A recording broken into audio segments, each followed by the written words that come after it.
কংগ্ৰেছৰ সময় পৰিৱৰ্তন যাত্ৰাত অথন্তৰ বিজেপিৰ প্ৰতিক্ৰিয়া কংগ্ৰেছৰ সময় পৰিৱৰ্তন যাত্ৰাত প্ৰশাসনৰ বাধা আৰু বিজেপিৰ বিৰুদ্ধে আক্ৰমণৰ অভিযোগ উত্থাপন হৈছে বৃহস্পতিবাৰে বিশ্বনাথৰ পৰা জামুগুৰিহাটলৈ সময় পৰিৱৰ্তন যাত্ৰা কৰাৰ সময়ত কংগ্ৰেছৰ বাহনত আক্ৰমণ চলোৱাৰ অভিযোগ উঠিছিল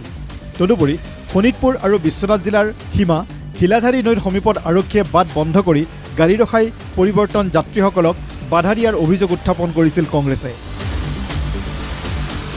প্ৰশাসনৰ বাধা আৰু বিজেপিৰ কৰ্মীয়ে আক্ৰমণ চলোৱাৰ অভিযোগত ৰাজপথত বহি প্ৰতিবাদ সাব্যস্ত কৰিছিল গৌৰৱ গগৈসহ কংগ্ৰেছৰ নেতাকৰ্মীসকলে প্ৰতিবাদস্থলীৰ পৰাই ঘটনা সংক্ৰান্তত চতিয়া থানাৰ ভাৰপ্ৰাপ্ত আৰক্ষী বিষয়াক এজাহাৰ দাখিল কৰিছিল কংগ্ৰেছে এজাহাৰত নাম উল্লেখ কৰে বিজেপি কৰ্মী চাহাবুদ্দিন আহমেদ ইমামুদ্দিন আহমেদ মাধুৰ্য বৰা নিতুল বনিয়া মেহবুব আলম বংকিম কলিতা ভাস্কৰ শইকীয়া সীমান্ত বৰুৱাৰ বিৰুদ্ধে কিছু বিজেপি দলৰ কৰ্মীখিনি শোণিতপুৰ জিলাত বিশেষকৈ নৰদুৱাৰ সমষ্টিত এনেকুৱা এটা পৰিস্থিতি সৃষ্টি কৰিলে যাৰ বাবে কংগ্ৰেছ দলৰ আমাৰ এটা থানলৈ এটা পবিত্ৰ ঠাইলৈ আমি যাবলৈ বিচাৰোঁ সেই আমি যাব নোৱাৰিলোঁ আৰু অসম আৰক্ষী শোণিতপুৰ জিলা আৰক্ষী যিসকলে উৎপাত কৰি আছে তেওঁলোকক ধৰাতকৈ আমাৰ ওচৰত আহি আমাক বাধা প্ৰদান কৰিছে ইপিনে প্ৰশাসনে গৌৰৱ গগৈসহ কংগ্ৰেছ কৰ্মীসকলৰ নিৰাপত্তাৰ বাবে তেওঁলোকৰ যাত্ৰাত বাধা দিয়া বুলি কৈছিল এই ঘটনাক কেন্দ্ৰ কৰি কংগ্ৰেছ আৰু বিজেপিৰ মাজত অব্যাহত আছে কথাৰ কটাকটি বিজেপিৰ ৰাজ্যিক সভাপতি দিলীপ শইকীয়াই ঘটনা সংক্ৰান্তত প্ৰতিক্ৰিয়া প্ৰকাশ কৰে ক'ব বিভিন্ন কথা ৰাস্তাত বহি প্ৰতিবাদ কৰিছে দেখিছোঁ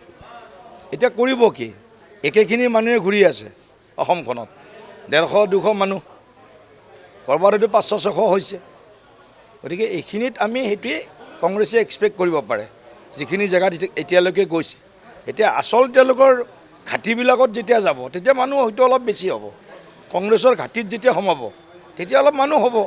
তেতিয়া তেওঁলোকে বিভিন্ন কথা ক'ব পাৰিব এতিয়া কথা ক'ব পৰা সুযোগ নাই কেৱল বিজেপিক গালি পৰাৰে সুযোগ আছে আনহাতে বিধায়ক পদ্ম হাজৰিকাই সেয়া কংগ্ৰেছে পৰিকল্পিতভাৱে ঘটোৱা ঘটনা বুলি ইংগিত দিয়ে জ্ঞান বুলি এজন ল'ৰা হাতীঙা তেওঁ খুৰা কংগ্ৰেছৰ লিডাৰ নিপেন নাথ যেতিয়া নিপেন নাথে যোৱাকালি জ্ঞানক কৈছে অহাকালিলৈ কুসুমতলাত দেখা যাব আৰু ভতিজা ছতিজা মই চিনি নাপাম ৰঙাৰঙী কৰি দিম মই যেতিয়া বাসুদেৱ থানত ওচৰত আমাৰ বুট বিজয় অভিযানত আহি থাকোঁতে দেখিছে 3খন মটৰচাইকেল ৰৈ পেলাই তেওঁলোকে আমাৰ যি বেনাৰ পোষ্টাৰ আছিলে সেই বেনাৰ পোষ্টাৰ বাসুদেৱ থানৰ ওচৰে পাজৰে তেওঁলোকে এৰুৱাই পেলাইছে আমাৰ বুট বিজয় অভিযানৰ দলটোৱে সুধিলে আৰে তোমালোকে কংগ্ৰেছৰ মানুহ তোমালোকে কিয় তাতে কোনোবা পাপু বুলি এজন ৰাজীৱ বুলি এজন এনেকৈ কৈছে যে তেওঁলোকে এৰুৱাইছে কিয় এৰুৱাইছা তোমালোকে কৈছে নহয় আজি আমাৰ ইয়াত গৌৰৱ গগৈ আহিব বাসুদেৱ থানত তেওঁ চাকি বন্তি দিব গতিকে তেওঁ যিহেতু আহিব ইয়াত বিজেপি মানে কাষে বাৰেও থাকিব নালাগে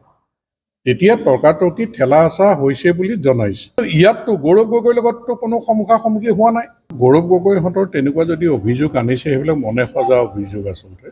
আৰু তেওঁলোকে এনেকুৱা বদনাম দিবলৈ বিচাৰে ব্যুৰো ৰিপৰ্ট NKTV+